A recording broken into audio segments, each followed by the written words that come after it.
Boa noite, pessoal. A cada dia que passa, vocês estão mais próximos de se tornarem cientistas contábeis, né? Na ciência contábil, o bacharelado cada vez mais vai se concluindo. Vocês já estão aí no terceiro ano, vamos dizer assim, apesar do ano estar sendo contado diferente esse ano, já passaram aí, já estão chegando ao meio do ano letivo, né?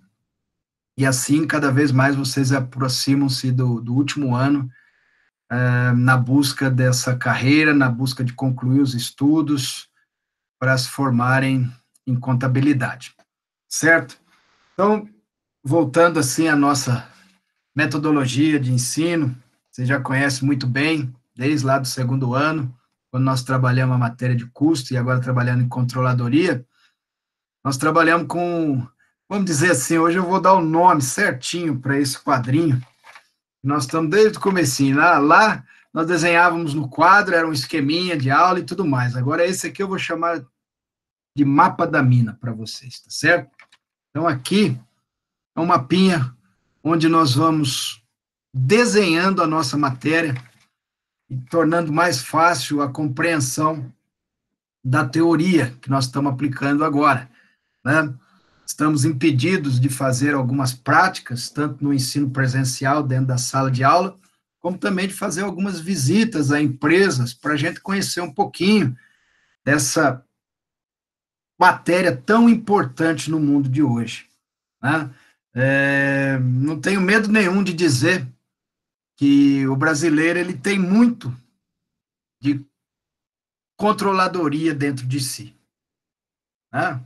Você fala em futebol, garanto que muitos que gostam de futebol e torcem para algum time, os meninos aí, né? Sempre quando o time está jogando mal, vocês têm palpite, vocês têm uma maneira, uma solução para que o time possa melhorar, e às vezes, muitas vezes, são técnicos do time, né? Isso é um fato.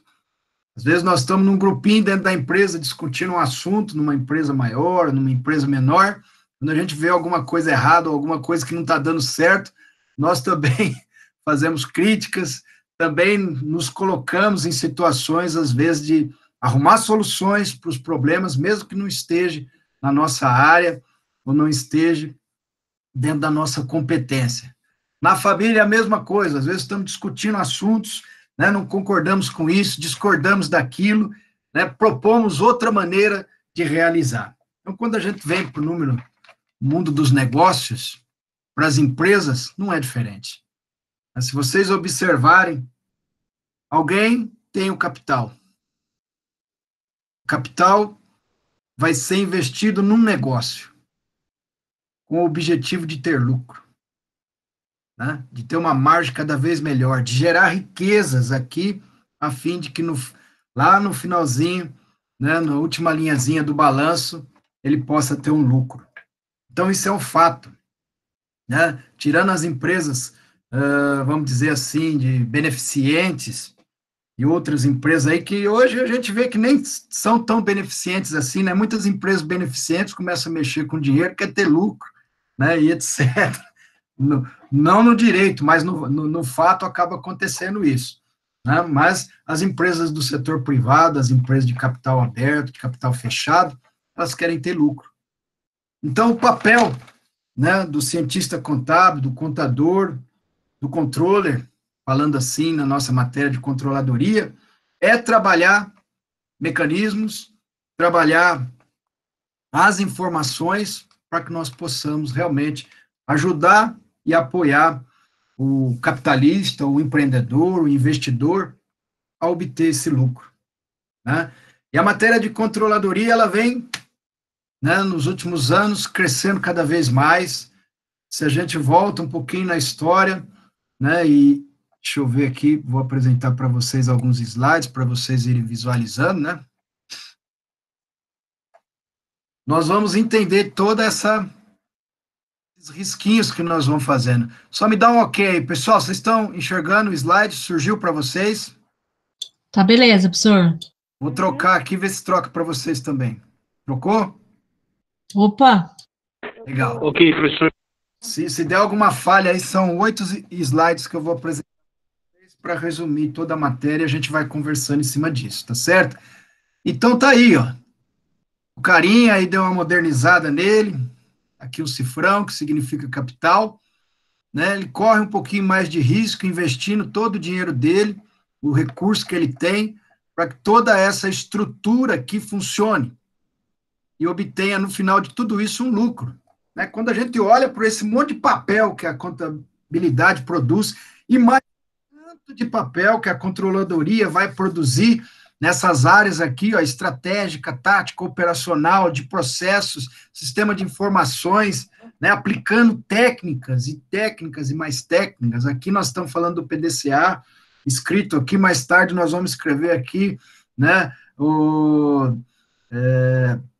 várias outras técnicas que nós vamos, análise SWOT, né, e tem outras ainda que a gente poderia incluir aqui, né, orçamento, etc., e assim vai delineando todo esse monte de papel que às vezes nós ficamos assim confusos, com a mesa cheia, né, naquele sistemão antigo, onde se juntava muito papel. Hoje nós estamos vivendo um mundo digital, e aí, peraí, mas tudo isso para quê?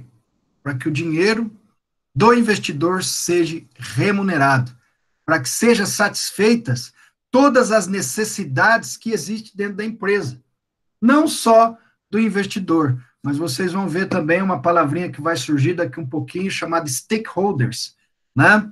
Francine, me ajuda aí, se eu falar errado, você me corrige aí, tem toda a liberdade, tá bom? Então tá aí, ó, stakeholders, não é só o investidor, é também o cliente, fornecedor, os colaboradores, todos têm que estar satisfeitos. Se nisso não satisfazer, se todas essas atitudes, o investimento desse dinheiro não satisfazer as pessoas, alguma coisa não vai sair do jeito que foi planejado. E é aí que entra a controladoria, tá? Num resumão bem, é isso aí. Nós vamos trabalhar com controles nas caixinhas que aqui estão, gastando os recursos, né? Quando nós estamos falando gastando recursos, vocês vão ter que voltar lá na área de custo, lá na matéria de custo, lembrar que o gasto não é só despesa. Que o gasto também pode ser um investimento, um encargo, um custo. Lembram disso? Então, quando eu falar a palavra gasto, eu estou incluindo todas essas classificações que vocês já têm conhecimento. Então, eles estão acontecendo aqui dentro. E isso precisa ter controle, precisa ter processos, políticas, normas, tem que estar bem estruturado para que lá no fim o lucro seja obtido. Então, ao longo do tempo, se nós voltássemos aí a um século atrás, daí dá a impressão que, ô, professor, voltamos 100 anos atrás. Voltamos nada, o século XX acabou de passar aí, na virada do milênio, né?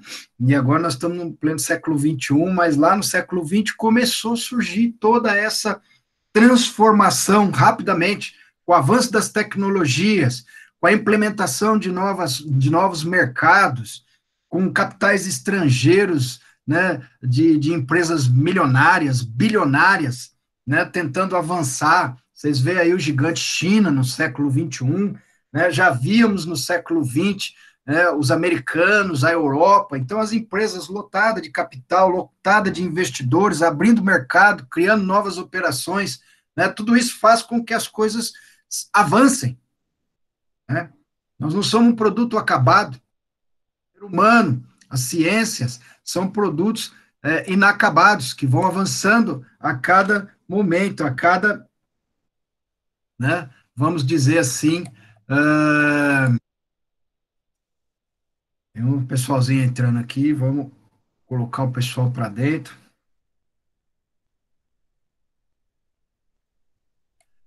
Avançando e fazendo com que as coisas vão acontecendo, né? Que o capital cada vez mais investido em lugares distantes precisa ser controlado.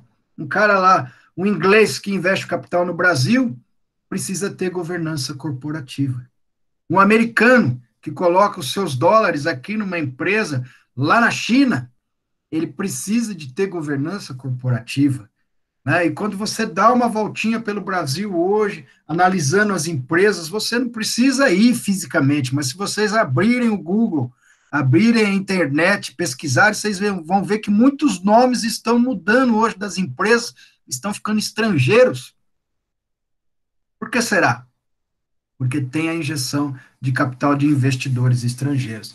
Então, todo esse dinamismo do comércio internacional, toda essa velocidade do capitalismo de produzir soluções, de colocar produtos para que satisfaça as necessidades, né, do ser humano em si, que cada vez mais procura novas invenções para ter o seu conforto, para ter o seu luxo, né, ou mesmo para sobreviver. Então, tudo isso explodiu no século XX, né? Cresceu absurdamente e rapidamente. A expansão das transações financeiras, elas se tornaram escala global. Tá?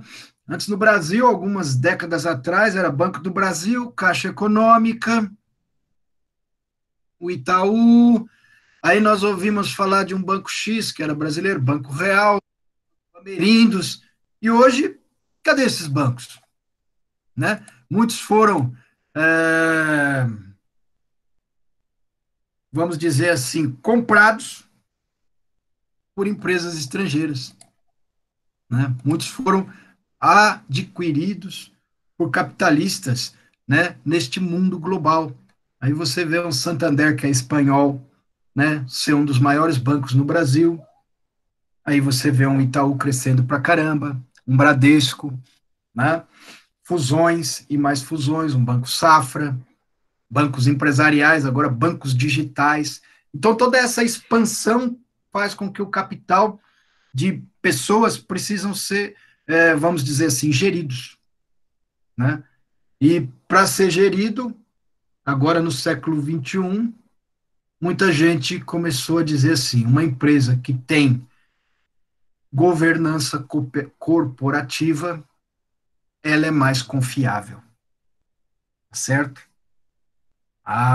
Onde tem gestão, sai um pouquinho do rumo familiar, daquela economia familiar, entra numa economia profissional, onde todos estão mais que comprometidos com o capital que está sendo investido, está sendo gasto. Estão engajados dentro do processo. Grave essa palavrinha para vocês, para a vida profissional de vocês. Comprometimento é obrigação. Né? Engajamento é a palavra. Nós temos que estar mais que comprometidos, ser mais que responsáveis, ser mais que competentes, ser mais que conhecedores da teoria, da prática e do lado humano. Nós temos que estar engajados com o processo. É isso que a governança corporativa vai cobrar de cada profissional. Aí eu coloquei uma historinha para vocês, nós não vamos contar ela, porque vocês... daí o filminho lá saiu do ar, tiraram, se perdeu aquela informação na apostila, mas tem vários filminhos curtinhos de 3 minutos, 2 minutos, 4 minutos, que fala sobre o caso Enron, tá certo? E também tem várias matérias que vai falar sobre o caso Enron, e é legal vocês darem uma lida nele, porque foi a partir deste caso que o mundo passou a dar mais relevância para a governança. Passou a ter mais cuidados, e ali a auditoria interna, a auditoria externa e a controladoria ganhou um papel fundamental no mundo de hoje dentro das empresas, principalmente das grandes empresas, tá certo? Investidores hoje estão dispostos a pagar mais por empresas que adotem práticas de governança corporativa. Vindo para o Brasil, em 2010 agora, o Brasil também olhou para a legislação internacional, viu o que era realmente a língua estrangeira, falava sobre contabilidade, tudo, e buscou o quê? Uma padronização, uma uniformidade. E aí surgiu a RTT, que é o regime de transição tributária, e logo em seguida, depois de você fazer todo esse trabalho, né, foi promulgar, ou melhor, antes um pouquinho, porque a RTT veio em 2010, as IRFS veio, que é as normas internacionais de contabilidade, foi promulgada com a Lei 11.638, e depois veio o regime de transição, e hoje nós já estamos plenamente adaptados ao novo formato da contabilidade, né? Novo formato, professor, mas continua ativo, passivo? Sim, continua ativo, passivo, mas numa padronização, numa uniformidade em consonância com a legislação internacional. Por que isso? Porque o mundo pede isso. É o avanço, né? Eu já passei por algumas situações na própria empresa lá, né, em que nós fomos visitados por japoneses, fomos visitados por americanos, fomos visitados por alemães, né, que foram lá, espanhóis, argentinos, que foram conhecer a empresa, né, e tinham interesse em colocar o capital deles na empresa. E eles tinham dificuldade, às vezes, para entender certas contas, certa linguagem, que precisava avançar, que precisava de um trabalho de um auditor, de um trabalho de controladoria, para ela ficar entendível, porque da forma que estava, era confusa. Ela era fidedigna? Era real? Era, mas não estava sendo entendida por investidores. Então, eu vivi na pele essa transformação dos últimos anos, tá certo? E posso dizer de carteirinha hoje para vocês, sentado aqui na frente da tela deste computador, né, que é um avanço incrível. E esse avanço nós estamos tentando aplicar aqui na nossa matéria, na nossa aula. Por isso que eu sempre estou batendo com vocês. Pessoal, raciocínio, lógica, né? Contabilidade faz o quê?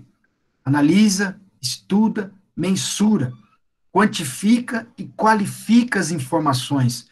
Se a gente tem esse básico na nossa cabeça, esse básico norteando a gente, né? Tudo tem para dar certo e fazer entender a matéria. Certo? Então, vocês que estão buscando essa formação em contabilidade, é muito importante isso, tá certo? A desconcentração da propriedade em um novo modelo de controle empresarial. Então, a TA, a teoria da agência. Puxa vida, professor, que palavrinha, teoria da agência. Como é que nós podemos entender isso aí? Né? Então, o que, que acontece no mundo de hoje? Assim como nós, profissionais, estamos lá no dia a dia, praticando, realizando ações, existe aqueles profissionais também que estão sentados nas cadeiras. Hoje eu entendo muito bem isso, pessoal. Hoje, fazendo parte da universidade, estando na UEMP hoje, eu vejo os doutores, vejo os mestres que lá estão fazendo esse trabalho de pesquisa e extensão.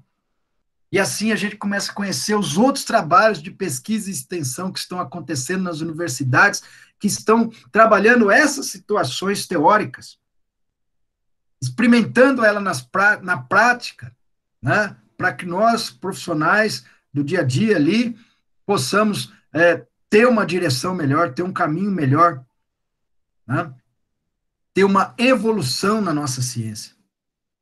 Então, isso aqui ó, é fato, né, que acontece. O que é uma agência? Né? Então, algumas coisinhas assim, vocês já me conhecem, são muito básicas, mas a gente não dá atenção.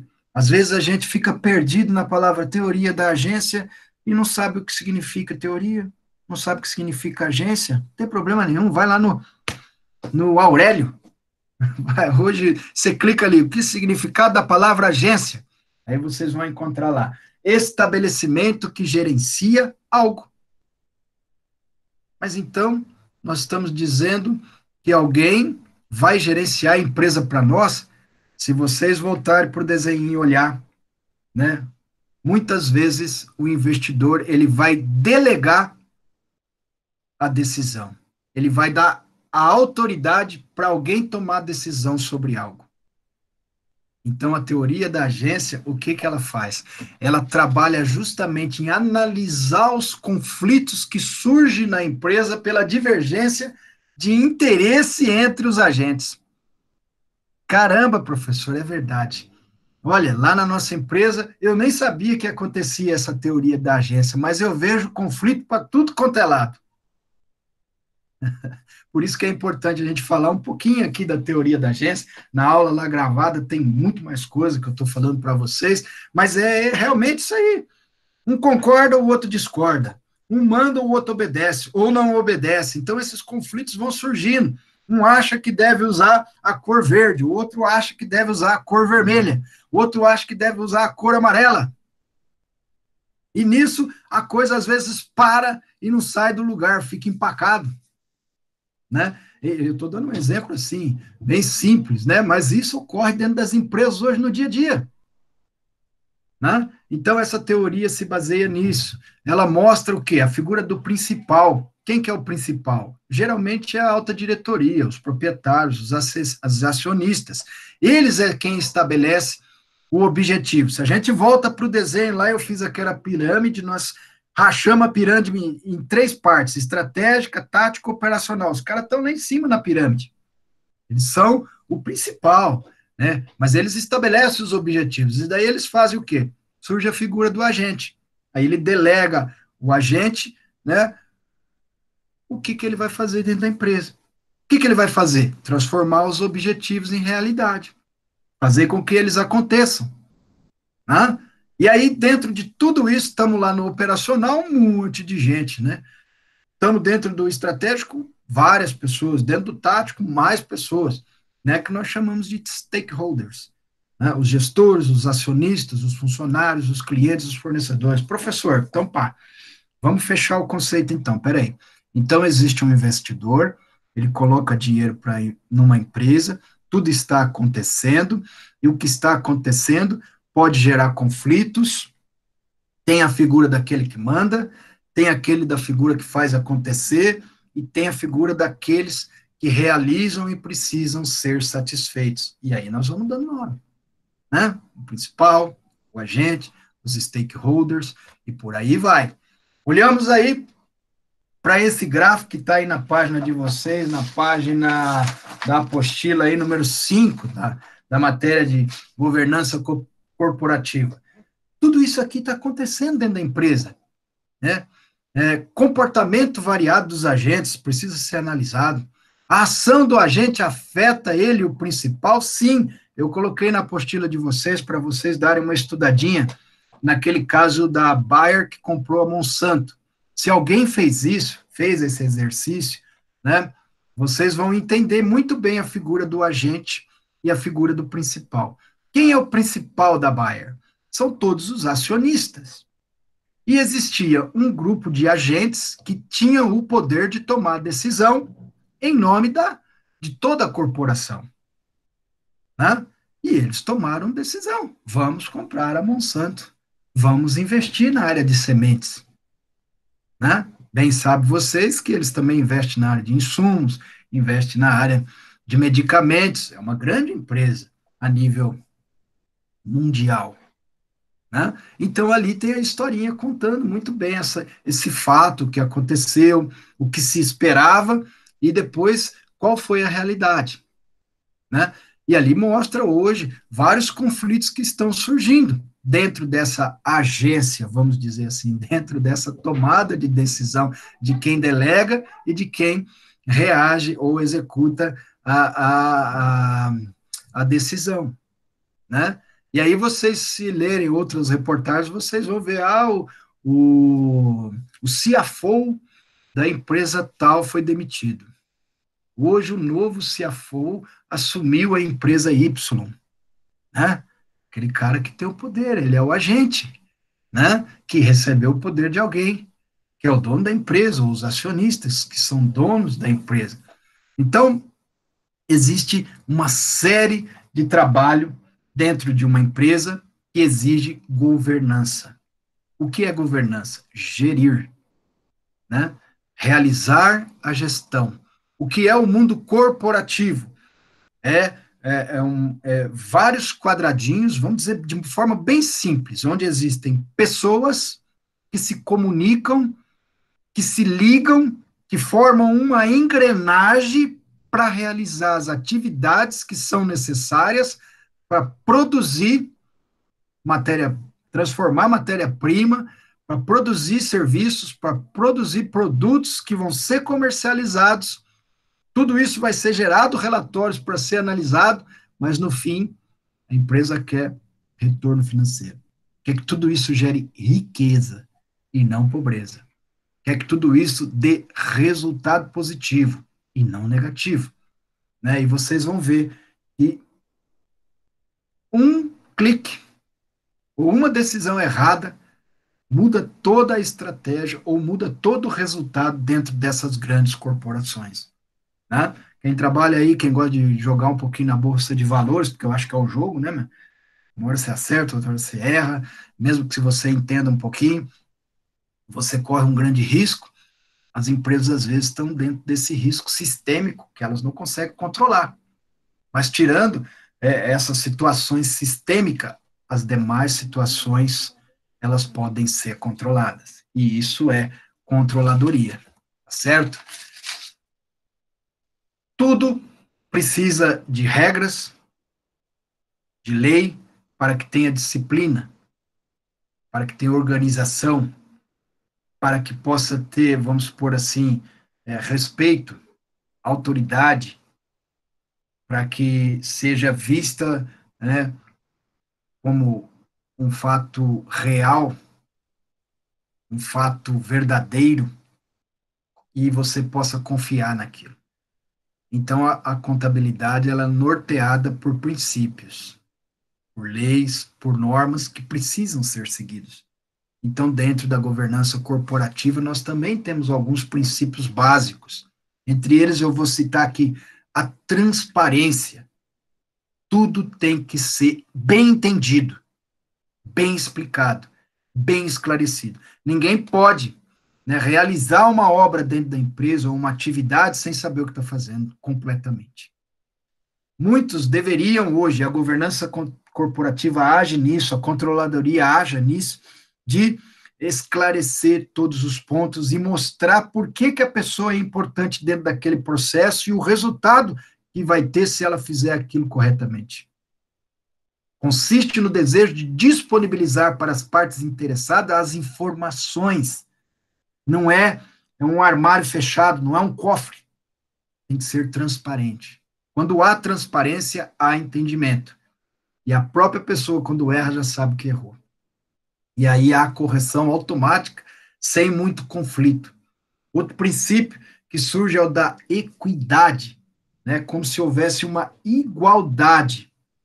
Por isso existem os cargos e carreiras, por isso existem os salários, por isso existem as funções, né? E nós temos que tomar muito cuidado com isso na nossa carreira, porque às vezes nós nos colocamos acima da nossa função, acima da nossa, vamos supor, da nossa responsabilidade com aqueles atos.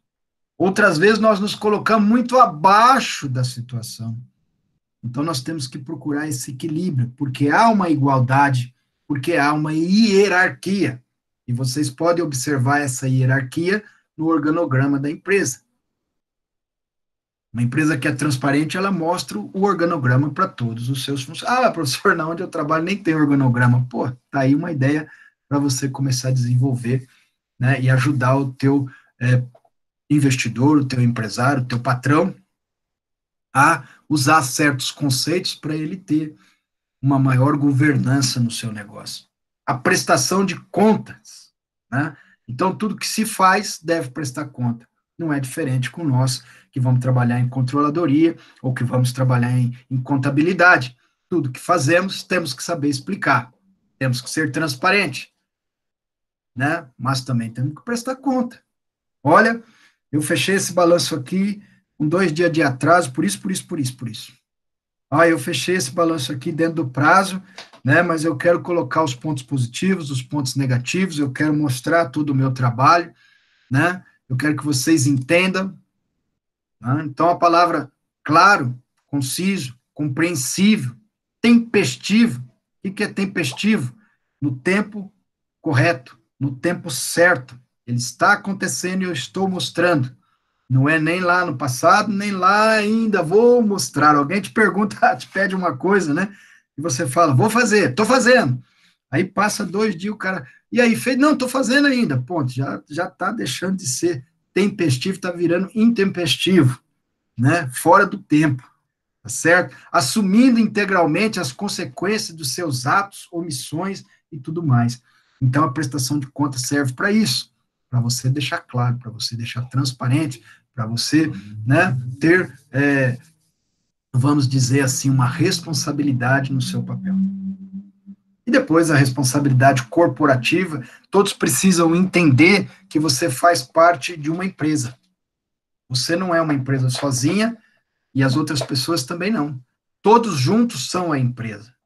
Todos juntos, em cada um no seu papel, né, estão fazendo com que a organização obtenha o resultado ou realize o plano de negócio que ela montou, planejou e quer realizar, né? Quer aumentar as situações positivas dentro da empresa, quer reduzir custo, quer aumentar a produtividade. Então, tudo isso está dentro da governança, né? E nós, com o nosso papel, dentro da onde estamos inseridos, vamos realizando essas atividades. Então, a controladoria também atua nessa parte e vai trabalhar muito isso aí no dia a dia, tá certo? Ah, isso aqui, pô, vocês estão cansados de ver e eu tô careca de falar. Toda hora que vocês olham no desenho do ano passado, vocês vão lembrar disso aí. Lá no fim do lucro, o que eu escrevia lá? Resultado econômico, resultado financeiro. Aí achei esse slide, né? Falei, puxa vida, eu tenho um cara que pensa igual eu. Não, isso aí não sou eu que penso, não é esse cara que pensa. Isso aí é o fato. Isso aí é a realidade. Nós só precisamos ter esse conhecimento, né? Então, quando nós vamos adquirindo esse conhecimento de gestão, pessoal, quando a gente vai conhecendo a empresa e vai realmente compreendendo esse desenho aí que está na mão de vocês, vocês podem ir escrevendo nele, vocês vão entender isso aí que eu estou falando claramente, né? E se vocês forem um bom lugar que dá para todo mundo ir ver isso aí acontecer, é um supermercado. Eu cansei de falar, em toda cidade tem um mercadinho. E vocês deveriam ver muita coisa disso acontecendo, ou não acontecendo. Né? Farmácia, mesma coisa, se vocês forem numa farmácia, toda cidade tem. Né? Vocês vão observar várias situações aqui que nós estamos conversando. Né? E o resultado financeiro é isso. O financeiro tem a ver com fluxo de caixa. Eu sempre brincava com vocês, né? O dinheiro no bolso. É a realização do lucro. Agora, o econômico é aquele que está na DRE. Nem sempre, e vocês sabem disso, pelo regime de competência, o que nós temos que fazer? Nós temos que reconhecer a receita, nós temos que reconhecer as despesas, tá certo? Mas necessariamente nós recebemos? Não. Necessariamente nós pagamos? Não. Pelo regime de competência, não. Se fosse pelo regime de caixa, tudo bem. Mais adiante aí vocês vão ver que tem um pouquinho disso aí também, depois do resultado financeiro, eu coloquei o material aí para vocês, quem leu a apostila, quem viu a aula, né, a aula que eu gravei lá e deixei gravada para vocês, vocês vão ver bem isso. O regime de caixa está acontecendo tudo financeiramente, já no regime de competência nem sempre. Então, o lucro econômico, o lucro contábil é aquele que aparece na DRE e que a gente tem que fazer se tornar realidade. Esse é outro papel da controladoria. Olha que legal, professor. Nossa, mas então nós podemos estar ali no planejamento estratégico, nós podemos estar resolvendo os conflitos dentro daquela teoria da agência, nós podemos atuar, né, nos sistemas de informações, nós também podemos atuar dentro do financeiro. É verdade, professor. Vamos controlar os nossos contas a receber. Que legal. Então eu vou ser um controller da área de contas a receber, aquele dinheiro que fica parado na carteira, que não se realiza, eu vou trabalhar em cima para que ele se torne um lucro financeiro, ele vá para o meu fluxo de caixa, entenderam? Então é onde nós vamos abrangendo, é onde nós vamos entrando na governança, né? Isso aqui vocês estão cansados de ver, vocês viram o ano passado inteirinho, mas a matéria traz mais um pouquinho aí para vocês relembrar, para não esquecerem, porque também dentro da governança, dentro da controladoria, nós podemos atuar aí na parte de custos, vendo se o método mais adequado, é o de absorção, professor? É o ABC? É o custo direto? Que método que é melhor para a minha empresa? Conforme você vai estudando, conforme você vai analisando, você vai começando a apoiar a alta gestão, a parte tática com informações, e a parte estratégica para ver qual o melhor modelo para se trabalhar dentro da empresa ou dentro de alguma área da empresa, dependendo do porte dela. Isso vai ajudar bastante a empresa a obter um resultado positivo. E parece pouco? Não é. Vocês já viram, estudaram isso aqui, vocês veem, né? Que não é tão fácil fazer uma classificação né, de custos e despesas, depois diretos e indiretos, alocação, formação de preço, e por aí vai. Quanto gastamos? O que gastamos? Como gastamos? Por que gastamos? Essas são perguntas da controladoria. Para a área de custo. E a área de custo tem a resposta. Porque ela trabalha isso aí. Ela sabe disso aí. E se tiver alguma falha, nós vamos detectar e vamos ajudar eles a crescer. Isso é governança corporativa. Isso é um trabalho de controladoria para ter gestão dentro da empresa, né? E para fechar a nossa aulinha, pessoal, isso eu quero deixar para vocês, porque, de fato, no mundo de hoje, né, o perfil do profissional exige várias características. Ele exige de nós uma mudança de atitude, no nosso conhecimento, na nossa busca do saber, no nosso aperfeiçoamento. Poxa vida, se vocês perguntar hoje para os professores da UEP, perguntar para mim aí depois da aula, ou durante a aula aí, depois da hora que eu abrir para perguntas, aí nós temos que tá se virando aqui com várias situações que, para mim, eu não imaginava que eu ia usar, né? E isso deixa, às vezes, a gente um pouco, né, numa situação vamos dizer assim, desconfortável, porque, poxa vida, um professor diante dos alunos, e tem aluno que conhece mais que eu. Então eu tenho que estudar pra caramba para chegar no mesmo conceito, ou próximo, ou o suficiente para que essa aula funcione, para que ela seja gravada, para que o slide seja passado, né? E é um modelo diferente. E é uma evolução para o profissional, professor. E ele tem que evoluir, né? Coloquei as atividades lá para vocês. No comecinho já deu um belzinho, um falou para mim, eu já fui lá, tive que assistir vários videozinhos, corrigir, pedir ajuda para os meus amigos tutores, para a gente corrigir a operação. Tudo isso aí, né? Há um controle, há uma gestão para que saia o melhor possível. Então, o profissional hoje, né, mesmo vocês que já estão no mercado de trabalho, vão entender com muita sabedoria isso aqui. E os que não estão ainda vão entender também o que precisam ter para se inserir no mercado de trabalho. Né? Então, essas são algumas características que eu quero fechar a aula deixando para vocês. Flexibilidade. Né? Flexibilidade não é no sentido de elasticidade física, tá certo, pessoal? É bom também, né? Vocês são mais jovens, com certeza vocês devem ter uma elasticidade física tremenda. Porém, quando a gente está falando em flexibilidade, é você saber ouvir, é você saber falar, é saber você se posicionar, é você saber entender, compreender, e antes de julgar, né, analisar várias situações. Flexibilidade no dia a dia é isso, né? Inflexibilidade é o quê? Isso aqui é um tijolo. Não, isso aqui é um celular. Não, é tijolo. Tô falando que é tijolo. Não, isso aí é um celular, cara. Não, é um tijolo. Então aí não, o diálogo acaba e conflitos vão surgir. Então, o profissional que quer trabalhar com controladoria, com gestão, tem que ter flexibilidade. Liderança. A liderança vem com conhecimento.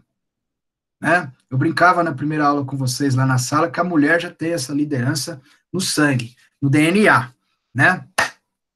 Ô chinelo, não entra com o sapatão dentro de casa, né? Tira o sapato aí para entrar dentro. Agora, então, nós temos que obedecer com esse negócio de álcool gel e vírus e coronavírus, né? Não, não põe isso aqui em cima da cama. E assim vai. Ah, mas, professor, o senhor é casado? Eu não sou, mas vocês não escutam isso do pai de vocês, da mãe de vocês? E, geralmente, quem pega mais no pé? Então, a mulher já tem isso no DNA. Liderança. Tanto é que o mercado de trabalho hoje, né? Estou falando aí, homens, não fiquem preocupados, porque nós temos nosso espaço também, mas elas tomaram conta do pedaço. Cada vez mais nós vemos mulheres na liderança e tudo mais, e vocês também podem estar na liderança. Usar essa liderança natural que já tem dentro de vocês para, né, trabalhar a área profissional. Então, é tomar frente, é ser responsável, é chamar para si as responsabilidades e não terceirizar e fugir, né? Dizer, fazer assim com o ombro. A pessoa fez assim com o ombro para o seu chefe já está num caminho que ou vai ficar na mesmice, ou vai regredir, certo? Então, são dicas assim, ó, chamar a responsabilidade, isso vem com o quê? Com estudo, com conhecimento, né, e com muita aplicação. Comunicação, eu tenho que entender o que você está falando. E aí, meu? E aí? E aí? Oi? Não vou entender. Você tem que comunicar para mim certinho o que você está querendo, o que você quer fazer, aonde você quer chegar, propor a tua solução, porque hoje, quem tem flexibilidade, se é um líder, ele vai ouvir. E se você sabe se expressar, ele vai te entender. E quem sabe não é isso que ele está procurando. Né? Ética, isso não precisa dizer, né? Isso tem que estar dentro da gente, dentro da nossa profissão. Temos que ser éticos. Muita coisa acontece dentro de um ambiente, fica no ambiente. Sai dali, acabou, ficou lá no ambiente. Isso é ter ética. Ou eu não vou contar essa situação interna e esparramar para o mercado inteiro, ou para os meus concorrentes, ou para outras pessoas que podem prejudicar a empresa. Então, ter ética é saber, não vou ficar guardando segredo assim, mas é saber o momento certo, né, de aplicar as informações, ou não, ou reservar-se. Atualização constante, ler, ler, ler, estudar, estudar, estudar. Nós trabalhamos com leis, nós trabalhamos com mecanismo que se atualiza a cada dia. Responsabilidade social, né? Temos que estar preocupado também com o outro, com o próximo, com o ambiente. Por isso, não ter tanto desperdício, não ter tantas perdas, não causar tantos danos, né? Então, essa é uma visão já de mundo atual, visão humanística. O ser humano tem que ser respeitado, as suas limitações, as suas, vamos dizer, ausências, né? Às vezes o cara tem ausência de comunicação, vamos respeitar, né? Você é o gerente, o cara é o faxineiro, né? Ele tem as limitações dele, ele é feliz na profissão dele, você deve ser feliz na sua. Então, isso é uma visão humanística, né? Formação técnica e científica, tem que ter o conhecimento técnico da área, que nós estamos falando de contabilidade, certo? Então, temos que conhecer contabilidade. Iniciativa, eu até acrescentaria mais aí, acabativa também, não é só iniciar, mas também terminar, né? Se propor a fazer algo, não ficar lá no cantinho, escondido, pedindo para o cara não apontar o seu, que nem o seu Juscelino Barbacena, lá na escolinha, né, do professor Raimundo. Seu Juscelino Barbacena já achou eu aqui, sai de mim. Não, não, estou aqui. Levanta a mão, né? Visão de mercado e futuro. Isso aí é fundamental no dia de hoje. Não podemos ficar parados no tempo, tá certo? Pessoal, tranquilo para vocês? Alguma dúvida? Por enquanto não, professor. Tá legal, então. Olha, falei que não ia cansar vocês, então eu fui diretão aí, né? Se alguém quiser fazer alguma pergunta, isso aqui é um resumo, né? Vocês com mais calma, eu vi que a turma aí tá de parabéns, viu? Eu quero dizer para vocês que vocês são demais, são uma turma 10 mesmo, porque eu vi lá as visualizações, tem uma porrada de visualizações. Nós estamos aí mais ou menos com uns 70 e poucos alunos, né? Tem alguns aí que talvez não estejam participando mais ou com dificuldade para participar, né? Mas aí você vai lá ver as visualizações do vídeo, tá com 68, com 65. Legal isso aí. Então mostra que vocês estão se interessando pela matéria. E isso é importante, porque isso vai ajudar muito vocês nesse momento que a gente está atravessando, beleza? O desenho, todo mundo fez? A Geise eu sei que fez, né, Geise? Opa! Fez, Marcelão? Cadê a turma aí? Francine, fez o desenho? Juliano? Bruno? O povo deve Ai, professor, ficou horrível. professor. A Ana disse que fez também, Slinha. Sim. Legal. Isso aqui vai ajudar muito. Isso aqui é o mapa da mina, gente. Isso aqui foi a forma. Eu tenho um campo visual, né, bom, e eu gosto de escrever. Isso me ajuda muito a estudar. Então, eu vou escrevendo, vou anotando, e assim eu vou chamando para dentro do meu pensamento e fazendo sair para fora aquilo que eu vou aprendendo, né? Então, fica fácil. Então, é só uma dica que eu deixo para vocês, como a gente não vai estar lá no quadro agora, não vamos estar indo às empresas ver algumas coisas, Então, nós vamos fazer esse trabalho aqui e tentar trazer a empresa para cá, beleza? Então, eu vou fechar a aulinha, então, e vou dar mais uns 10 minutinhos para a gente conversar, e assim depois nós finalizamos a aula, beleza, pessoal?